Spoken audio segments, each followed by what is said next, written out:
heart of the African savanna, where the sun blazes fiercely and the animals roam free, lies a tale both horrific and fascinating. Imagine a majestic white lion, a creature that embodies power and grace, but now reduced to a mere shadow of its former self. A horrific wound mars its once proud visage, a gruesome reminder of a beehive infestation that has spiraled out of control. The scene is clasped in darkness, like a gaping maw of nature's cruel handiwork, where desperation clings to every thrum of the atmosphere. The lion, regal yet tormented, moves with a haunting elegance, straining under the weight of thousands of tiny stingers embedded deep in its flesh. Each pulsing sting echoes the plight of survival, a raw reminder of the harsh realities that unfold within this seemingly idyllic wilderness. This astonishing yet repulsive spectacle captivates the viewer's attention, inflicting a sense of horror mingled with intrigue.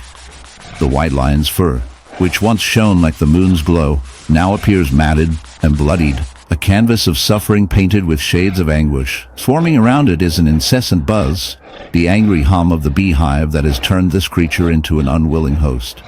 The lion tries to shake off the incessant swarm, each furious flap of its tail punctuated with the sharp, stinging reminders of its scores of assailants.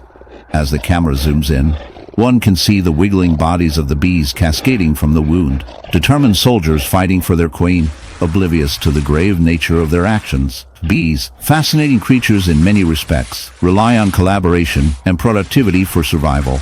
However, in this instance, their collective behavior transforms into a nightmarish scenario. A white lion, indisputably formidable, has unwittingly become a victim of nature's chaotic design, its very existence invaded and compromised. This infestation is not merely a casual occurrence. It is a predatory demonstration of the raw power of the natural world. The agony the lion feels resonates through the very fabric of the ecosystem. Each sting is not only a reminder of its impending suffering, but also a representation of how. Imagine, in the open plains where the wind carries whispers of wild freedom, a bison stands, not as the proud titan of the grasslands, but as a grotesque monument to nature's brutal indifference. Its massive, once mighty frame is marred by a monstrous wound, a tangled, oozing wasp nest festering on its flank like a living, breathing horror story. This isn't merely a battle scar, it's a parasite's playground, a hellish infestation where sting meets flesh in an endless, invasive dance.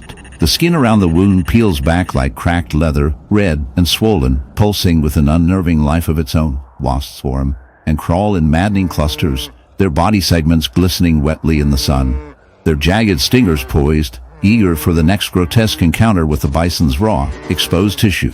This festering wound is much more than a localized injury. It is a thriving ecosystem of necrosis and agony. Wasps, those feared architects of venom, have taken over. They burrow and lay eggs, their larvae tapping into the bison's inflamed flesh for nourishment. The infection invites bacteria and decay, turning what was once a symbol of strength into a macabre stage where survival teeters on the edge of collapse. The bison's heavy breathing is ragged, punctuated by intolerable waves of pain as these tiny assassins continue their relentless assault, extracting life's essence drop by suffering drop. Wasp infestation on large mammals like this bison is a tragic paradox.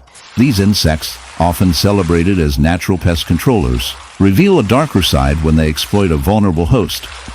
The wasp's venom triggers immune responses that inflame and degrade tissue, sometimes encouraging secondary infections that can prove fatal. In the vast, unforgiving expanse of the desert, where the sun blazes mercilessly and the winds whisper secrets of survival, there exists a creature that embodies resilience, the camel. But today, we delve into a haunting tale that reveals the darker side of this majestic beast. Picture, if you will, a camel, its once proud silhouette marred by a horrific honeycomb wound, a grotesque testament to the brutal realities of life in the wild. This wound, a gaping maw of flesh and infection, is not merely a physical injury. It is a gateway to a world teeming with parasites, each one more repulsive than the last. As we peer closer, we see the writhing larvae of botflies.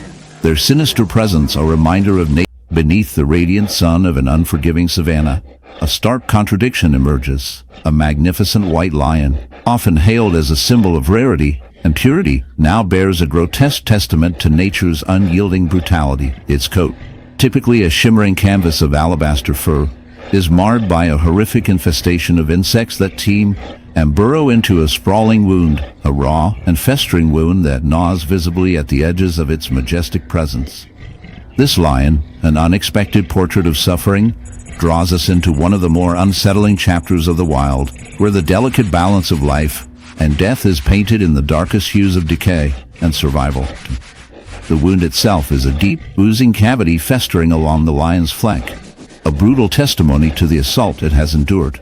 This open sore, far from a neat injury, is an open invitation to a host of parasitic guest flies, maggots, and other carrion insects have taken residence. They crawl and pulse in clusters, imbibing on the tissue that once held flesh firm and healthy. The air around the lion hums disturbingly with the sound of these tiny marauders, their relentless feeding an unending nightmare for the animal. The scene is suffused with the heavy tang of decay, a raw organic stench that speaks of a battle between predator and parasite, subtly illustrating the grim philosophy of the wild. Insect infestation, a reality for many creatures in these habitats, is not merely an uncomfortable nuisance, but a significant predator in its own right. These insects serve as scavengers and decomposers, breaking down organic material at the fastest and most efficient rate possible. In the lion's case, the infestation results initially from a wound, perhaps sustained during a hunting skirmish or territorial dispute. The injury, left unchecked, becomes a breeding ground for bacteria and parasites. Flies are attracted to the moisture and scent of decay. They lay eggs, which hatch into maggots. These maggots feed voraciously on necrotic tissue, slowly consuming and cleaning the wound, but also delaying healing by inflaming the surrounding healthy skin. This biochemical and biological interaction is a fascinating, albeit revolting, example of nature's complexity. Maggots possess the dual role of both healer and harbinger of doom, a dark symbiosis where their consumption of dead tissue can prevent infection